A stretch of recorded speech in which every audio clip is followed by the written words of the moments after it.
ഇന്നത്തെ video share ചെയ്യാൻ പോകുന്നത് പൈനാപ്പിൾ കൊണ്ടുണ്ടാക്കുന്ന പുളിശ്ശേരിയുടെ റെസിപ്പിയാണ്. ആദ്യം പൈനാപ്പിൾ വേവിച്ചെടുക്കാം. 1/2 ടീസ്പൂൺ മുളക് പൊടി ഇടാം. 1/2 ടീസ്പൂൺ മഞ്ഞൾപ്പൊടി, ആവശ്യത്തിന് ഉപ്പ് കൂടി ഇടാം. ആവശ്യത്തിന് വെള്ളം ഒഴിച്ച് വേവിച്ചെടുക്കാം.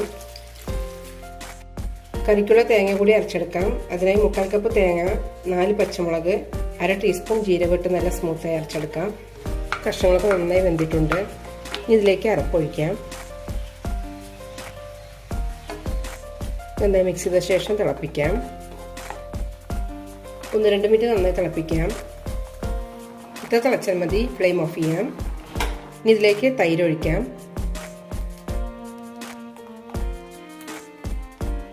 തൈര് ഒഴിച്ച ശേഷം തിളപ്പിക്കേണ്ട ആവശ്യമില്ല, അതുകൊണ്ടാണ് ഫ്ലെയിം ഓഫ് ചെയ്തത്. ഇനി ഇതിലേക്ക് താളിച്ചിടാം. കടുക്, ചുവന്നമുളക്, കറിവേപ്പില, ഉലുവട്ട് താളിക്കാം. വളരെ ടേസ്റ്റിയായി പൈനാപ്പിൾ പുളിശ്ശേരി റെഡി ആയിട്ടുണ്ട്. എല്ലാവരും ഒന്ന് ട്രൈ ചെയ്ത് നോക്കൂ.